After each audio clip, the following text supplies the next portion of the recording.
එතකොට මේ මූල්‍ය තත්ත්ව ප්‍රකාශනයකින් අපි හොයන්නේ මූල්‍ය තත්ත්වය. මූල්‍ය තත්ත්වය කියලා කියන්නේ ওই දේපොළ වල තත්ත්වේ නැත්තම් යම් කිසි දිනකට ව්‍යාපාරයේ කොච්චර වත්කම් වගකීම් හිමිකම් ප්‍රමාණයක් තියෙනවද කියන එකට තමයි මේ දේපොළ තත්ත්වය කියලා කියන්නේ.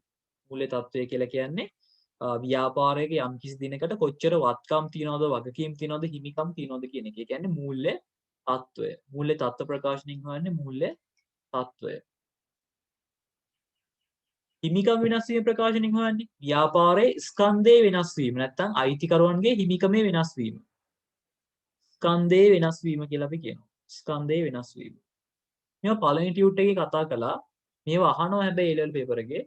මුදල් ප්‍රවාහ ප්‍රකාශනයකින් හොයන්නේ මේක වෙනම උගන්නන්න තියෙන 13 පාඩමක් විදිහට. මේක ප්‍රමිත එකක් තියෙනවා. ඔයාලට මතක ඇති ප්‍රමිත කියා දෙද්දි කිව්වා මුදල් ප්‍රවාහ ප්‍රකාශනයේ වෙනම ප්‍රමිතයක් තියෙනවා කියලා.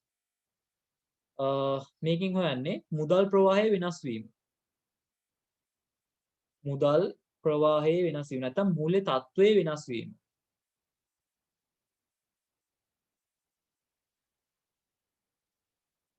මූල්‍ය තත්ත්වයේ වෙනස් වීම. හරි. ඉතින් මෙන්න මේ දේවල් තමයි සාමාන්‍යයෙන් මූල්‍ය ප්‍රකාශනකින් හදන්නේ. ඉතින් කවුරු හරි කෙනෙක් ඔයාගේ මූල්‍ය ප්‍රකාශනයේ අනුකුමක් දැවුවොත් ඔයාට මෙන්න මේ ටික මම මේ ඉස්සරහින් ලියලා තියෙන කරුණු කීපයක් අන්න ඒ ටික දාලා නිර්වචනයක් හදලා කියන්න පුළුවන්. ව්‍යාපාරයක ලාභදායීත්වය, මූල්‍ය තත්ත්වය, ස්කන්ධයේ වෙනස් වීම, මුදල් ප්‍රවාහයේ වෙනස් වීම වැනි දෑ පිළියෙල කිරීම සඳහා පිළියෙල කරන වාර්තා මූල්‍ය ප්‍රකාශන ලෙස හඳුන්වයි කියලා. හැබැයි මේකේ ඔක්කොම දාන එක අවශ්‍ය නැහැ. මේකේ අංක 1යි අංක 2යි. මෙන්න මේ දෙක දාලා කිව්වත් නිර්වචනීය විදිහට පිළිගන්නවා. මේ දෙක විතරක් දාලා කිව්වා. මොකද ඕගලන්ට මතක ඇති ඒක පුද්ගල ව්‍යාපාර, හවුල් ව්‍යාපාර වගේ පාඩම් වලදී අපි මූල්‍ය ප්‍රකාශන කියලා කතා කළේ ওই දෙක විතරයි. ඉතින් ඒ දෙක විතර දාලා කියන නිර්වචනයේ සාමාන්‍යයෙන් පිළිගැනීමක් තියෙනවා. වඩාත් නිවැරදි නිර්වචනයක් වගේ අහුවොත් තමයි අඩුම තරමේ මේ වයින් 3ක්වත් දාලා කියනවා නම් හොඳයි. බලන්න එහෙම තමයි නිර්වචන දෙලා තියෙන්නේ. ව්‍යාපාරයක මූල්‍ය තත්ත්වය, ලාභදායීත්වය, මුදල් ප්‍රවාහයන්. ඒ කියන්නේ මූල්‍ය තත්ත්වයේ වෙනස් වීම පිළිබඳ තොරතුරු අදාළ ව්‍යාපාරය පිළිබඳ ඇල්මක් දක්වන පාර්ශ්වයට සංනිවේදනය කිරීම. තමයි මේකේ පරමාර්ථය වෙලා තියෙන්නේ. මේක අහලා තිනවා මූල්‍ය ප්‍රකාශන වල ප්‍රධාන පරමාර්ථය කුමක්ද කියලා. ඒකත් ඕනනම් highlight කරගන්න.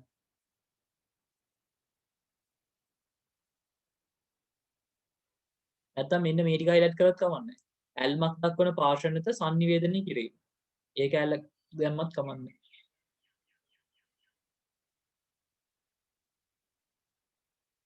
බලන්න ඊළඟට තියෙනවා ඇල්මක් දක්වන පාර්ශ්වයන් සහ මූල්‍ය ප්‍රකාශන වල තොරතුරු භාවිතයෙන් ගන්නා තීරණ. මූල්‍ය ප්‍රකාශන වල තොරතුරු තොරතුරු මත විවිධ ආර්ථිකමය තීරණ ගන්න ලබන පුද්ගලයන් හෝ ආයතන ඇල්මක් දක්වන පාර්ශ්ව ලෙස හඳුනා ගැනීම. ඒක නම් ඔයගොල්ලෝ දන්නවා මේ වෙනකොට. අයිතිකරුවන්. අයිතිකරුවෝ වගේ බලාගෙන ඉන්න ව්‍යාපාරයක ආයෝජන විකුණන්න හෝ රඳවා ගන්නවා. ඒ කියන්නේ ව්‍යාපාරයේ ආයෝජනයේ තවදුරටත් තියාගෙන ඉන්න එකද හොඳ? විකුණන එකද හොඳ? මේක ගොඩක් වෙලාවට මේ කොටස් අදාළ වෙන්නේ සමාගම් පැත්තට. ඒකයි මෙහිම තියෙන්නේ. ආයෝජනයේ විකිණීම හෝ රඳවා ගැනීම. ඒ කියන්නේ කොටස් ටික විකුණ ගන්නවද? තවදුරටත් තියාගෙන ඉන්නවද? අන්න එහෙම. යෙදූ ප්‍රාග්ධනයට ප්‍රතිලාභ හඳුනා ගැනීම. මම දුන්න ගානට මට ප්‍රතිලාභයක් හම්බ වෙනවද කියලා දැනගන්න. කළමනාකරන යෝග්‍යතාවය හඳුනා ගන්න. ඒ කියන්නේ තමාටම තීරණ ගැනීම හැකියාව තියෙනවා නම් තීරණ ගන්න සම්බන්ධ වෙන්න පුළුවන්ද වගේ පුළුවන් නම් අධ්‍යක්ෂ මණ්ඩලයේ තේරීපත් වීම වගේ දෙයක් තමයි මෙතන අදහස් කරලා තියෙන්නේ. අයිතියේ වර්ධනය හඳුනා ගැනීම. ඒ කියන්නේ ගිය අවුරුද්දට වඩා මේ අවුරුද්දේ මගේ අයිතිය පොඩ්ඩක් හරි වැඩි වෙලා තියෙනවද? යෙදූ ප්‍රාග්ධනයේ සුරක්ෂිත බව හඳුනා ගන්න. මෙන්න මේ වගේ දේවල් අයිතිකරුවෝ උනන්දු වෙන කරුණු විදිහට අපි සලකනවා. ණය හිමියන් නැත්තම් මූල්‍ය ආයතන. ණය ආපසු ගෙවීමේ හැකියාව ඇගයීමක් කරන්න. තවදුරටත් ණය සැපීමේ යෝග්‍යතාවය අගයන්න. අපතබු වත්කම් පිළිබඳ විස්තර හඳුනා ගන්න. මම මේ ටික නිකන් කියන්නම් මේක පුළුවන් ඔයගොල්ලන්ට.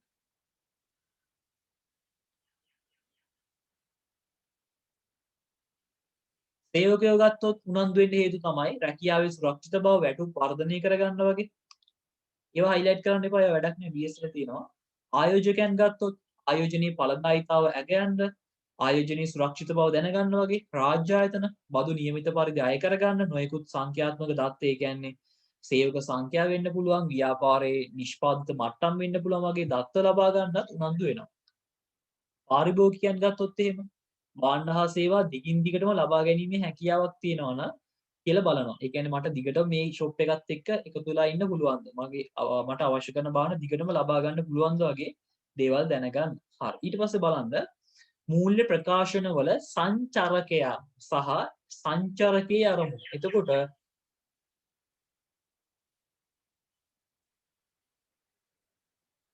හොඳ වචනයක් තියෙනවා.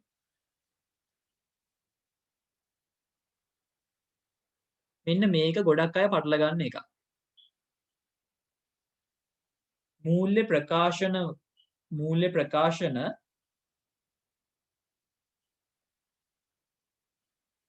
සංචරකයන්.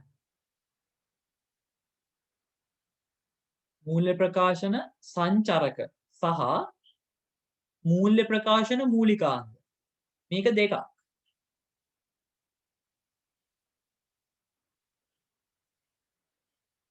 මෙන්න මේ ප්‍රශ්නේ අහලා තියෙනවා මීට කලින්. මූලිකාංගයි සංචරකයි කියලා කියන්නේ දෙකක්. මූලිකාංග කිව්වම මොනවද දන්නවද ඇති? ඔය වත්කම්, වගකීම්, හිමිකම්, ආදායම්, වියදම් ඒවා. වත්කම්, වගකීම්, හිමිකම් මේවා පැන්සලකින් ඕනනම් ලියා ගන්න. ආදායම්, වියදම්. සංචරක කිව්වම ගන්නෙ අර මං කලින් කිව්වේ මූල්‍ය තත්ත්ව ප්‍රකාශනය, ආදායම් ප්‍රකාශනය, මුදල් ප්‍රවාහ ප්‍රකාශනය, හිමිකම් වෙනස් වීම ප්‍රකාශනය, ගිණුම් ප්‍රතිපත්ති හා පැහැදිලි කිරීමේ සටහන්. මෙන්න මේ ටික තමයි ගන්න.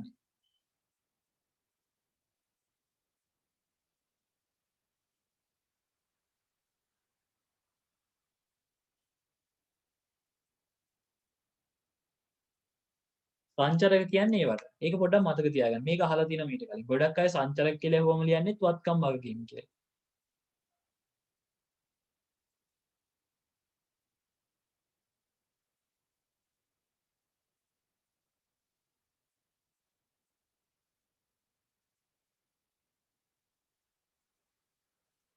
හරි ඊට පස්සේ බලන්න මූල්‍ය ප්‍රකාශන වල සංචරකයන් සහ එකිනෙක සංචරකයේ අරමුණ. විස්තීර්ණ ආදායම් ප්‍රකාශනය. දැන් ඔය මම ඔයගලන්ට මෙතන ආදායම් ප්‍රකාශනය කියලා කෙලින්ම කිව්වට බලන්න මම මෙතන මෙහෙම ආදායම් ප්‍රකාශනය කියලා කිව්වට මේකේ හරිම නම මොකද්ද දන්නවද? මේ ආදායම් ප්‍රකාශනයේ හරිම නම වෙන්නේ මෙන්න මේක. මම ලියලා පෙන්නන්නම්. ඔයගලන් ඉස්කෝලේ සමාගම් ගණන් හැදුවා නම් ඔයාලට මේකේ හරිම වචනේ බලා ගන්න හම්බෙන්නේ නැති.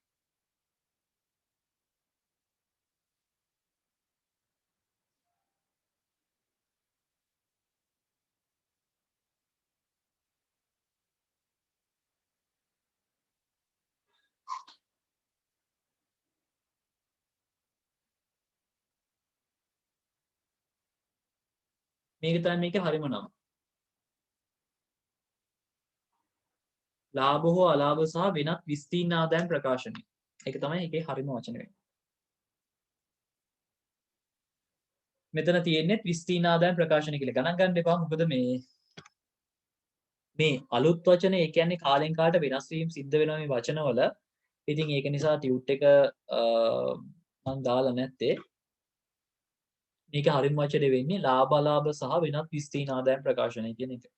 එතකොට මේ ආදායම් ප්‍රකාශනයකට ගන්න ආදායම් සහ වියදම් තමයි අරගෙන මේ ආදායම් ප්‍රකාශනය හදන්නේ. මේකෙන් පෙන්නන්නේ ලාභදායීත්වය, මෙහෙයුම් ප්‍රතිඵලය නැත්නම් මූල්‍ය ප්‍රතිඵලය නැත්නම් මූල්‍ය කාර්ය සාධනය. බලන්න යම් කිසි කාලච්ඡේදයක් සඳහා ලාභදායීත්වයේවත් මූල්‍ය කාර්ය සාධන ඉදිරිපත් කිරීම. අපි ඒක highlight කරගමු.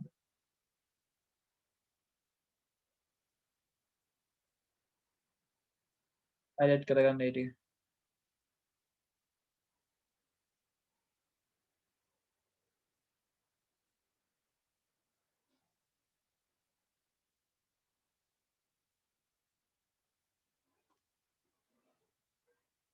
කාලච්ඡේදයකට අදාළ ආදායම් හා වියදම් මෙහි ඉදිරිපත් කරේ. ඕනනම් ආදායම් වියදම් කියන එකත් highlight කරගන්න. මේකේ දාන්නේ ආදායම් ටිකයි වියදම් ටිකයි. ශේෂ පත්‍රය නැත්නම් මූල්‍ය දත්ත ප්‍රකාශන. ඉස්සර කාලේ කිව්වේ ශේෂ පත්‍රය. ඒ කියන්නේ ඔයගොල්ලෝ ඔය 2009ට 2009යි 2009න් පස්සේ sorry 2009යි 2009ට කලින් පේපර්ස් අරගෙන ගණන් හදනවා නම් ඔයාට මූල්‍ය තත්ත්ව ප්‍රකාශනය කියන වචනේ නෙමෙයි හම්බෙන්නේ ශේෂ පත්‍රය කියන වචනේ. මට මතක විදිහට 2009 සිලබස් එකත් වෙනස් වුණා සිලබස් එකත් එක්ක තමයි මේ අලුත් වචනේ ආවේ 2009 සිලබස් එක වෙනස් වීමත් එක්ක හරි බලන්න ශේෂ පත්‍රයකින් නැත්නම් මූල්‍ය තත්ත්ව ප්‍රකාශනයකින් කරන්නේ යම් කිසි දිනකට මූල්‍ය තත්ත්වය ප්‍රකාශ කරන එක. ඒකත් highlight කරගන්න. යම් කිසි දිනකට මූල්‍ය තත්ත්වය පෙන්වන එක තමයි ඒකෙන් කරන්නේ. මූල්‍ය තත්ත්ව ප්‍රකාශනයක ඉදිරිපත් කරන්නේ මොනවද? වත්කම් වගකීම් හිමිකම් කියන තුන. බලන්න ව්‍යාපාරයක මූල්‍ය තත්ත්වය පිළිබඳ අදහසක් ලබා ගැනීම සඳහා වැදගත් වෙන ද්‍රවශීලතාවය සහ නුබුන්වත් බව මෙම සාධක මගින් හඳුනාගත හැකියි. ද්‍රවශීලතාවය කියලා කියන්නේ අර වත්කම් ලියද්දී ව්‍යාපාරයේ වත්කම් ලියන පිළිවෙලක් තියෙනවනේ. අන්නේ පිළිවෙලට වත්කම් ලියනවලු. ජංගම නොවන වත්කම් ලියලා ජංගම වත්කම් ලියනවා. ඊට පස්සේ නුබුන්වත් බව කියලා කියන්නේ හිමිකමයි වගකීම් ප්‍රමාණයි අපි වාර්තා කරලා පෙන්නනවා. ඔන්න ඕක තමයි සාමාන්‍යයෙන් ශේෂ පත්‍රයක තියෙන්නේ. වත්කම් ටිකයි වගකීම් ටිකයි හිමිකම් ටිකයි. ද්‍රවශීලතාවය liquidity ව්‍යාපාරයේ කෙටි කාලින බැඳීම් පිරීමට ඇති හැකියාව. නැත්නම් අර ඔයගලන්ට මම කිව්වා වත්කමක් මුදල් බවට පත් කිරීමට ඇති හැකියාව කියලාත් කියනවා. නුබුන්වත් බව. ව්‍යාපාරයට දීර්ඝ කාලින මූල්‍ය බැඳීම් පිරීමට ඇති හැකියාව. මේ වචන නම් අහන්නේ නැහැ. ඒ වුණාට නිකන් බලා ගන්න. හිමිකම් වෙනස් වීම ප්‍රකාශනය. ඒකින් කරන්නේ අයිතිකරුවන්ගේ ස්කන්ධයේ වෙනස් වීම. ඒකත් highlight කරගන්න.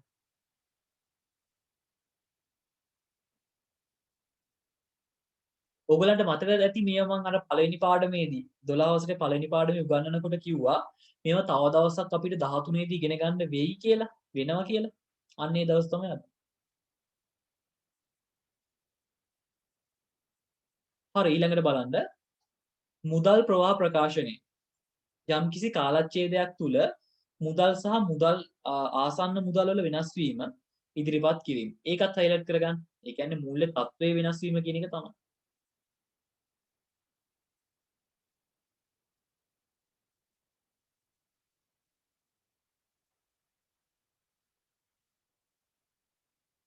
ගිණුම් ප්‍රතිපත්ති හා සටහන්.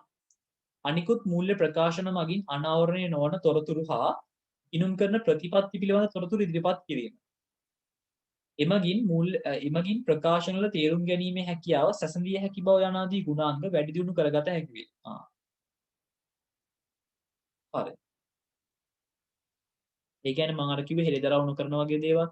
එතකොට මේ ප්‍රතිපත්ති නැත්තම් ගිණුම් කරන සටහන් වල තියෙන වැදගත්කම කුමක්ද කියලා ඇහුවොත් ඔයාලට කියන්න පුළුවන් මූල්‍ය ප්‍රකාශන වල තේරුම් ගැනීමේ හැකියාව සැසඳිය හැකි බව වගේ කරුණු ගුණාත්මක ලක්ෂණ වැඩි දියුණු කරලා දෙනවා කියන එක. අන්න ඒක පොඩ්ඩක් highlight කරලා තියාගන්න පොඩ්ඩක් බලා ගන්න.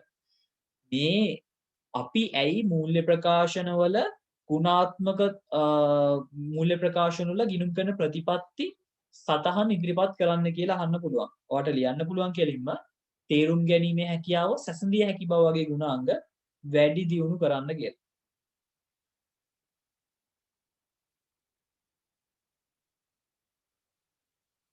ඊට පස්සේ ඊළඟට තියෙනවා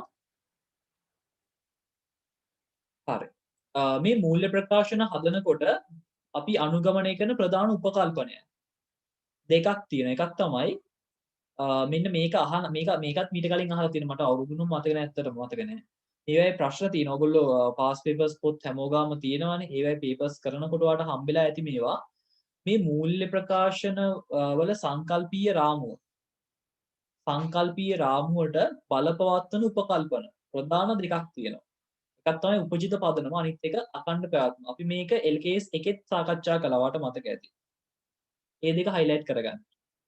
බලපවත්වන උපකල්පනයන් කියන එකයි උපජිත පදනම අඛණ්ඩ පැවැත්ම.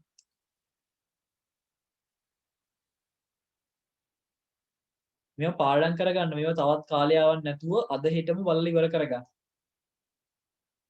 නැත්නම් මේවා ඇවිල්ලා අර මේ කම්මැලි පාඩම් කරන්න. ඉතිරි කොටස් නේ තියෙන්නේ. හරි.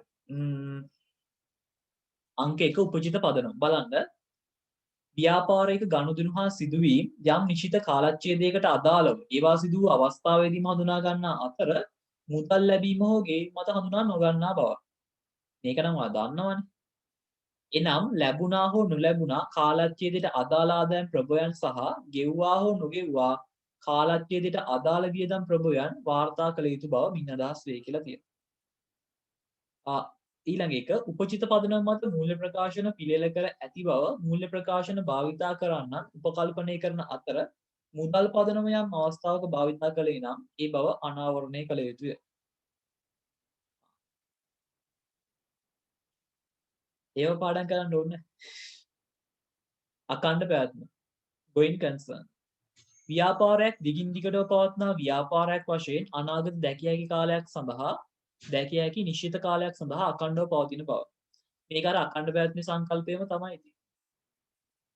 ඒ කියන්නේ අපි ව්‍යාපාරයක ගණන් හදනකොට ව්‍යාපාරය හැමදාම තියෙයි කියලා හිතලා තමයි ගණන් හදන්නේ. ඒ කියන්නේ දැන් හිතන්නකෝ දැන් මිනිස්සෙක් ජීවත් වෙද්දිත් හිතන්නේ එහෙමනේ. හැමදාම ජීවත් වෙයි කියලා හිතලාගෙන ඉන්නේ. හැබැයි මැරෙනවනේ. ඉතින් ව්‍යාපාරයක් වුණත් හැමදාම තියෙන්නේ නැහැ. හැබැයි අපි උපකල්පනය කරනවා හැමදාම තියෙයි. මේක ජීවිත කාලෙම තියෙයි. එහෙම කියලා අපි හිතනවා. ඒකට තමයි අඛණ්ඩ පැවැත්ම කියලා කියන්නේ. අඛණ්ඩ පැවැත්මක් මත අඛණ්ඩ පැවැත්ම උපකල්පනයේ මත මූල්‍ය ප්‍රකාශන පිළියෙල කර ඇති බව මූල්‍ය ප්‍රකාශන භාවිතා කරන්නන් උපකල්පනය කරන අතර මින් බැහැරව මූල්‍ය ප්‍රකාශන පිළියෙල කරේ නම් ඒ බව අනාවරණය කරන්න ඕනේ. යටින් කියන්න ඕනේ. ලබන අවුරුද්දේ අපි කඩේ වහන්න ඉන්නේ. ලබන අවුරුද්දේ අපි ව්‍යාපාරය නවත්තන්න ඉන්නේ. ඒවා තියෙනවා නම් හෙළිදරව් කරන්න ඕනේ.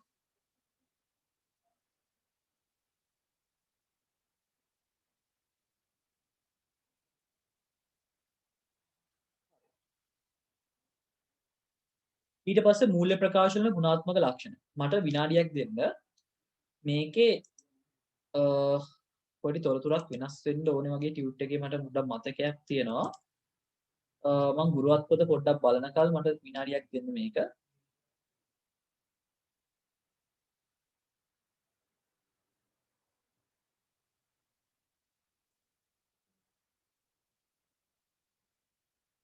දහතුන.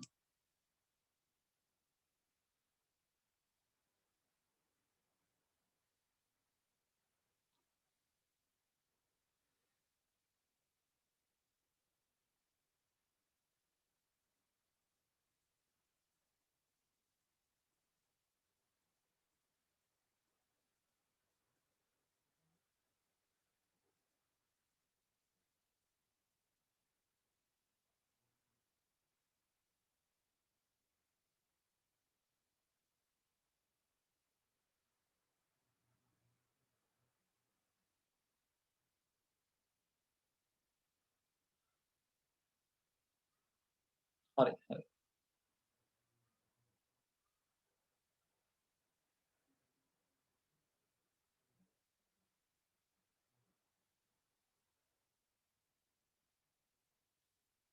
මූල්‍ය ප්‍රකාශන වල ගුණාත්මක ලක්ෂණ. මේකේ ඔයගොල්ලෝ ගියාද මේ ඔයගොල්ලෝ ඉන්න ඕනේ.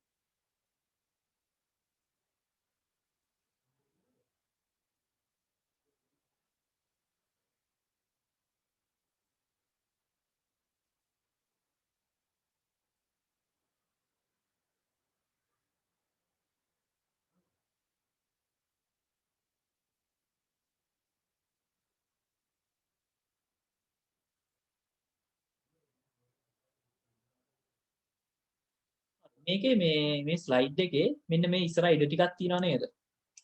මෙන්න මෙතන මම මේ දාන එක පොඩ්ඩක් ලියා ගන්නවද?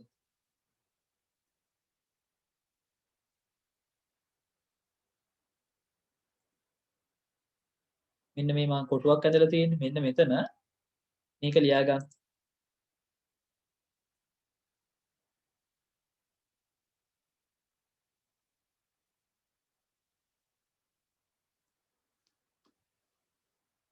ඒ කියන්නේ ඔයගොල්ලන්ගෙන් ප්‍රශ්න අහනකොට ළමයි මේ මූල්‍ය ප්‍රකාශන වල මූලික ගුණාත්මක ලක්ෂණ කියලා අහනවා. මූලික ගුණාත්මක ලක්ෂණ දෙකයි. අදාළ බව විශ්වාසනීය නියෝජනය.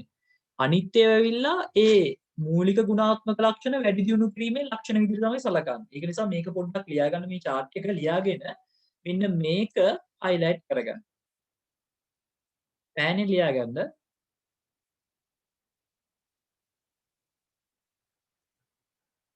ඉක්මනට ලියා ගන්න.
ලියාගෙන ඉවර නම් මැසේජ් එකක් දාන්න.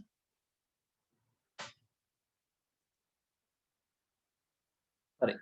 එහෙනම් අපි ඊළඟ කොටසට යමු.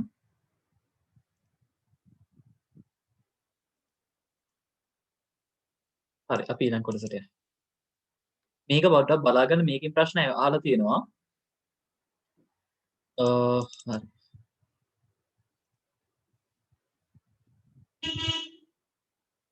ඒ කියන්නේ මෙන්න මේ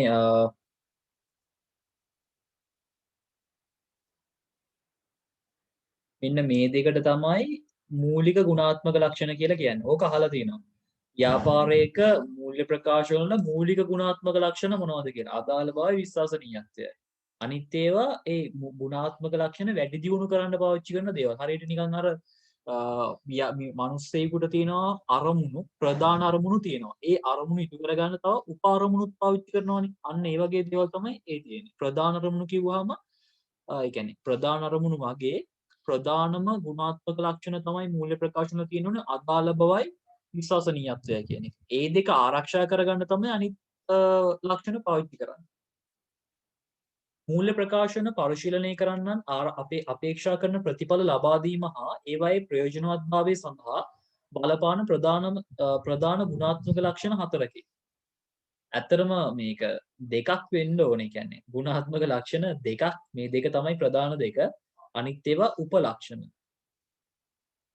අවබෝධ කළ හැකි බව. මූල්‍ය ප්‍රකාශන පරිශීලනය කරන්නන්ට පහසුවෙන් තේරුම් ගත හැකි පරිදි සරලව ඉදිරිපත් කළ යුතු බව මින් අදහස් වේ. ඒ කියන්නේ සරලව ඉදිරිපත් කරන්න ඕනේ. අවබෝධ කරගන්න ඕනේ කියන්නේ සරල වෙන්න ඕනේ. තේරුම් ගන්න පුළුවන් වෙන්න ඕනේ. එසේ වුවද යම්කිසි කරුණක් සංකීර්ණ වුවද තේරුම් ගැනීමට වැදගත් නම් ඉදිරිපත් කරන්න කියලා තියෙනවා. අදාළ බව. මේක පොඩ්ඩක් බලන්න. මේකෙන් සමාන ප්‍රශ්නයක් එන්න පුළුවන්. මූල්‍ය ප්‍රකාශන පරිශීලනය කරන්නන්ගේ තීරණ අවශ්‍යතාවයට ගැළපෙන බවට ආර්ථික තීරණ ගැනීමට අදාළව තොරතුරු ඉදිරිපත් කළ යුතු බව. තීරණ ගැනීමේ අවශ්‍යතාවයට ගැළපෙන පරිදි කියන්නේ ප්‍රයෝජනවත් තොරතුරු ඉදිරිපත් කරන්න කියලා තමයි මේ කියන්නේ. තීරණ ගැනීමේ අවශ්‍යතාවයට ගැළපෙන පරිදි ආර්ථික තීරණ ගැනීමට අදාළව තොරතුරු ඉදිරිපත් කළ යුතු බව. ඒක highlight කරගන්න. මේක අහන්න පුළුවන් නිර්වචනය කරන්න. මේවා අහන්නේ සාමාන්‍යයෙන් 30යි 50යි අතර. ප්‍රශ්න අංක 30යි 50යි අතර අහන්න පුළුවන්. හැකි ඉක්මනින් නිවැරදි තොරතුරු ඉදිරිපත් කිරීම මෙහිදී වැදගත් වේ. ප්‍රමාණාත්මක භාවය පිළිබඳ අවධානය යොමු කරමින් ප්‍රමාණාත්මක සෑම තොරතුරක්ම ඉදිරිපත් කිරීම මෙහිදී වැදගත් වේ. කිසියම් තොරතුරක් මූල්‍ය ප්‍රකාශනයකින් අතහැරීමෙන් හෝ වැරදි ලෙස ඉදිරිපත් කිරීමෙන් මූල්‍ය ප්‍රකාශන පරිශීලනය කරන්නන්ගේ තීරණය කෙරෙහි බලපායි නම් ප්‍රමාණාත්මක ලෙස හඳුනගන්න. ඒ කියන්නේ ඔය වැදගත් මොනවා හරි තොරතුරු තියෙනවා නම් ඒවා විශේෂ ඒ කියන්නේ වැදගත් තොරතුරු තියෙනවා නම් ඒක ප්‍රමාණාත්මක විදිහට හෙළිදරව් කරන්න. වැදගත් නැත්නම් ඒවා ප්‍රමාණාත්මක බව ගැන හිතන්නේ නැතුව ඒක අවශ්‍යතාවය පරිදි සටහන් කරන්න කියලා තමයි තියෙන්නේ. මම ඒක සරල උදාහරණයක් කියන්න ඕගොල්ලන්ට. මේක මම කියා දීලත් ඇති ඕගොල්ලන්ට. ඔය අපි සාමාන්‍යයෙන් ඔය පංච එකක් වගේ ගත්තොත් ස්ටෙප්ලර් මැෂින් එකක් ඒ වගේ එකක් ගත්තොත් ඵලදායී ජීව කාලය සාමාන්‍යයෙන් අවුරුදු ගාණක් තියෙනවා. අවුරුදු 10ක් 15ක් වුණත් ඔය ස්ටෙප්ලර් මැෂින් එකක් සාමාන්‍යයෙන් තියෙනවා ව්‍යාපාරයක. ඊට පස්සේ නැත්නම් ඔය ෆයිල් කවර ප්ලාස්ටික් ෆයිල් කවර ගත්තොත් සෑහෙන කාලයක් ව්‍යාපාරයක තියෙනවා. හැබැයි ඒවේ ඵලදායී ජීව කාලය අවුරුදු ගාණාවක් වුණාට ඒවා එච්චර වටිනාකම වැඩි දේවල් නෙමෙයි. වටිනාකම අඩු වත්කම්. ඉතින් අන්න ඒ වගේ දේවල් ප්‍රමාණාත්මක විදිහට හෙළිදරව් කරලා තේරුමක් නැහැ. ඉතින් ඒ වගේ දේවල් ගත්ත වෙලාවෙම වියදමක් විදිහට සලකනවා. ලිපිටව් ඒ වගේ වියදම් විදිහට දාලා අයින් කරලා දානවා. ඒ වගේ දේවල්. ඒ කියන්නේ ඒවා අදාළත්වයක් නැහැ. අන්න ඒ වගේ තේරුම් තමයි මේකේ තියෙන්නේ. වැදගත් දේවල් නම් පෙන්වන්නද. ඒ කියන්නේ ඔය අධ්‍යක්ෂකවරයෙක් ව්‍යාපාරෙන් ණයක් එහෙම අරගෙන තියෙනවා නම් ඒවා කොච්චර පොඩි ප්‍රමාණයක් වුණත් කමන්නේ ඒවා පෙන්වන්නද. ණය වගේ දේවල් අරගෙන තියෙනවා නම් කොච්චර පොඩි ප්‍රමාණයක් වුණත් කමන්නේ පෙන්වන්න කියලා.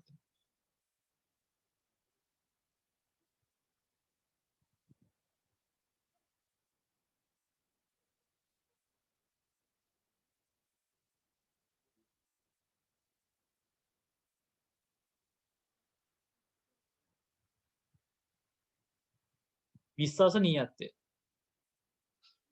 මූල්‍ය ප්‍රකාශන මගින්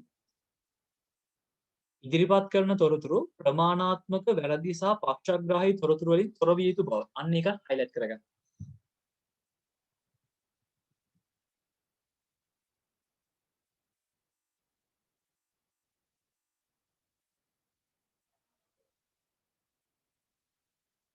ඒ කියන්නේ මේ මූල්‍ය ප්‍රකාශන හදනකොට කාටවත් කාගේවත් පැත්තක් ගන්න නැතුව අයිතිකරු කිව්ව ඵලයට අයිතිකරුට ඕන විදිහට ගණන් හදන්න බෑ අපිට. අපි කරන්නේ අධ්‍යක්ෂකවරු කිව්ව ඵලයට අධ්‍යක්ෂකවරුට ඕන විදිහට ගණන් හදන්නෙත් නෑ. අපි කරන්නේ ඇත්ත තොරතුරු, ඇත්ත දේවල් නිරූපණය කරන එක. පක්ෂග්‍රාහී වෙන්නේ නෑ. වැරදි තොරතුරු ඉදිරිපත් කරන්නේ නෑ. එහෙම. එනම් තොරතුරු සත්‍ය හා නිවැරදි විය යුතුය. මූල්‍ය ප්‍රකාශන භාවිතා කරන්නන් නොමග යවන තොරතුරු ඉදිරිපත් නොකළ යුතුය. සමහර වෙලාවට කියන්න පුළුවන් කොටස් හිමියන් ව්‍යාපාරේ රඳව ගන්න ව්‍යාපාරයේ ලාභය වැඩියෙන් පෙන්වන්න. මොනවා හරි මේ වගේ සමහරට වංචා වැරදි වගේ තීරණ වැරදි කරන්න හොඳ නැති දේවල් කරන්න කියන අවස්ථා තියෙනවා වෙන්න පුළුවන්. කොටස් හිමියන් අද්දව ගන්න එක වංචා කරනවා වෙන්න පුළුවන්. එහෙම තියෙනවා සමාගම්වල. එහෙම කරන්න එපාලු. මේක තමයි මේක කියන්නේ. විශ්වාසනීයත්වය රැක ගැනීමට පහත කරුණුද ඇතුළත් වේ. ඒ කියන්නේ විශ්වාසනීයත්වය කියන කරුණට අයිති උපලක්ෂණ කීපයක් දීලා තියෙනවා මෙතන. විශ්වාසනීය නියෝජනය. ව්‍යාපාරයේ ගනුදෙනු හා සිද්ධීන් විශ්වාසනීය ලෙස නියෝජනය කළ යුතු බව. ඒ කියන්නේ මූල්‍ය තත්ත්ව ප්‍රකාශනයක් මගින් යම්කිසි දිනකට වත්කම් වගකීම් හිමිකම් නියෝජනය වීම. ආදායම් ප්‍රකාශනයක් මගින් කිසියම් කාලච්ඡේදයක් සඳහා ආදායම් වියදම් නියෝජනය වීම. ඒ වගේ දේවල්. විෂයානුගත භාවය. මූල්‍ය ප්‍රකාශනවල නිරූපණය කළ යුතු වන්නේ ගනුදෙනු හා සිදුවීම් වල නෛතික ස්වභාවය නොව ඒවායේ ආර්ථික යථාර්ථයේ බව මින් අදහස් වේ. ඒ කියන්නේ මේක අදාළ වෙන්නේ ළමයි අර කල්බදු වගේ දේවල් වල, ලීසින් වගේ දේවල් වලදී. අපි ඒක බලමු ලීසින් වල ලීසින් කියන කොටස කල්බදු ප්‍රමිතියේදී අපි ඒක සාකච්ඡා කරමු. මම දැන් පොඩ්ඩක් කියන්නම්. අපි ඔය ලීසින් නැත්නම් ඔය කල්බදු පදනම මත දීපලක් අත්පත් කර ගත්තොත් ඇත්තටම ඒ දීපලේ නීත්‍යානුකූල අයිතිය තියෙන්නේ ව්‍යාපාරයට නෙමෙයි. ඒ දැන් උදාහරණයක් විදිහට ඔයගොල්ලෝ ව්‍යාපාරයට ලොරියක් ගන්නවා. ව්‍යාපාරයට ලොරියක් බලන්න යනවා.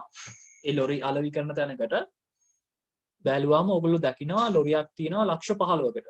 ලක්ෂ 15කට පොඩි ලොරියක් තියෙනවා ඔයාට හම්බ වෙනවා. ඊට පස්සේ ලොරිය ගන්න ලක්ෂ 15ක් වාගේ ව්‍යාපාරය එකපාර වියදම් කරන්න අමාරුයි. ඒක නිසා ඔයා ඒක ලක්ෂ 5ක් විතර ගෙවලා ඉතුරු ටික ලීසින් එකක්. ඒ කියන්නේ කල්බද්දක් විදිහට දාලා ලීසින් එකකින් ඉතුරු සල්ලි ටික හොයාගෙන එවන්න ගන්න තමයි හදන්නේ. එතකොට වෙන්නේ ඔයාගේ අතේ තියෙන ලක්ෂ 5ක් වගේ තියෙනවා නම් ඒ මුදල දෙනවා. ඒ මුදල දෙනවා ඒ වාහනේ ගන්න. ඊට අමතරව ලීසින් සමාගම ඉතුරු ලක්ෂ 10 දීලා ඒ ආයතනයේට ඒ කියන්නේ ඒ ලොරිය අයිතිය ආයතනයට දීලා ඔයාට ලොරිය පාවිච්චි කිරීමේ අයිතිය දෙනවා. හැබැයි ලොරිය ඇත්තටම අයිති තියෙන්නේ ලීසින් සමාගමට. ඒගොල්ලෝනේ වැඩි මුදලක් දැම්මේ. ඒගොල්ලන්ගේ නමට තමයි ලොරිය තියෙන්නේ. අපි හැබැයි ඒක පාවිච්චි කරනවා.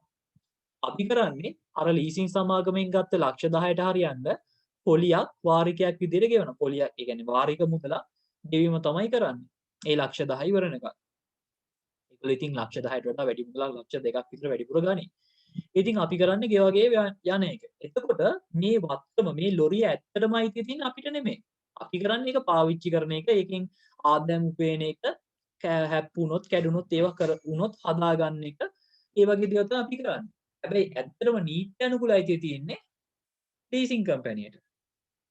එතකොට ඒ වත්කම ලීසින් කම්පැනිට අයිති උනත් ඒ වත්කම ඒ කියන්නේ ලොරිය දුවන්නේ, ලොරියෙන් වැඩක් ගන්නෙ, ලොරියෙන් ආදායම් උපයන්නේ, ලොරිය කැඩුනට පස්සේ හදාගන්නේ ඔක්කොම කරන්නේ ව්‍යාපාරයෙන්. ඉතින් නීත්‍යානුකූල අයිතියක් නැති වුණත් අන්න ඒ වගේ වත්කමක් තියෙනවා නම් ඒවා වත්කමක් විදිහට සලකන්න පුළුවන්. ඒ කියන්නේ නෛතික ස්වභාවය නොවේ ආර්ථික යථාර්ථය කියන එක සැලකිලි කරන්න කියලා.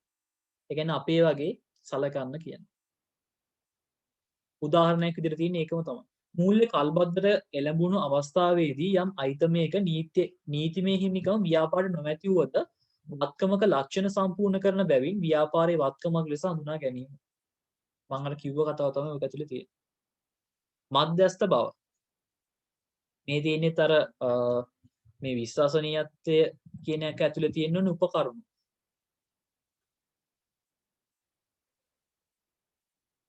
යම් පාර්ශවයක අවශ්‍යතාවයට පක්ෂග්‍රාහී තොරතුරු පමණක් ඉදිරිපත් නොකළ යුතු බව. ඒ කියන්නේ කාටවත් පක්ෂග්‍රාහී වෙන්න එපා කියන එක. විචක්ෂණ භාවය. ව්‍යාපාරයක් තම මූල්‍ය ප්‍රකාශන වත්කම් හා ආදායම් සත්‍ය තත්වයට වඩා වැඩියෙන් පෙන්නුම් නොකරන ආකාරයටත් වගකීම් හා වියදම් අඩුවෙන් පෙන්නුම් නොකරන ආකාරයටත් පිළියෙල කරන්න කියන එකයි මේකෙදි කියන්නේ. ඒ කියන්නේ මූල්‍ය ප්‍රකාශන හදනකොට වත්කම් වියදම් වැඩියෙන් පෙන්වන්න එපාලු. ඊට පස්සේ වත්කම් ආදායම් වැඩියෙන් පෙන්වන්න එපාලු. වගකීම් වියදම් අඩුවෙන් පෙන්වන්නත් එපාලු. ඕගොල්ලෝ මේවම තමයි අර ගිනුම් කරන සංකල්ප කියලා 12 වෙනි දිනේ ගත්තේ. ඒවම තමයි ටිකක් ගැඹුරෙන් මෙන්න මේ විෂය කොටසදී හැදෑරීමක් කරන්න. සම්පූර්ණත්වයේ ගිනුම් කාලච්ඡේදය තුල සිදු වූ ගනුදෙනු හා සිද්ධීන් පිළිබඳ අංග සම්පූර්ණ තොරතුරු මූල්‍ය ප්‍රකාශන මගින් ඉදිරිපත් කළ යුතු බව. ඒ කියන්නේ භාගයට තොරතුරු ඉදිරිපත් කරන්න එපා, සම්පූර්ණ තොරතුරු ඉදිරිපත් කරන්න කියන එකයි මේකෙන් අදහස් කරන්නේ. ඊට පස්සේ සංසන්දනාත්මක භාවය.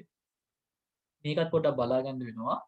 මූල්‍ය ප්‍රකාශන මගින් ඉදිරිපත් කරන තොරතුරු ආයතනයේම පසුගිය මූල්‍ය ප්‍රකාශන තොරතුරු සහ සමජාතීය වෙනත් ව්‍යාපාරවල තොරතුරු සමග සැසඳිය හැකි විය යුතු බව. ඒකේ highlight කරගන්න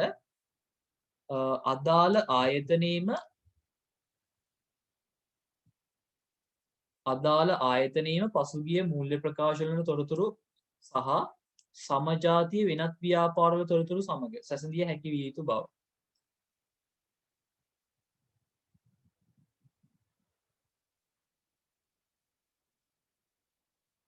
ඔයාලට තව පාරක් ලොග් වෙන්න වෙයි. තව විනාඩියකින් විතර. ප්‍රායෝගිකව ඉහත ගුණාත්මක ලක්ෂණ සියල්ලක්ම මූල්‍ය ප්‍රකාශන තුල එකම විටක අපේක්ෂා කළ නොහැකි වුවද හැකිතාක් සමතුලිතව ආරක්ෂා කරගත යුතුය. මූල්‍ය ප්‍රකාශනවල පරමාර්ථය වන සත්‍ය හා සාධාරණත්වය මූල්‍ය ප්‍රකාශන පරිශීලනය කරන්නට සැපීම තහවුරු කිරීමට මේ ගුණාත්මක ලක්ෂණ මගින් අපේක්ෂා කරනවලු. ඔන්න ඔය ප්‍රශ්නෙත් මතක තියාගන්න ඕනේ.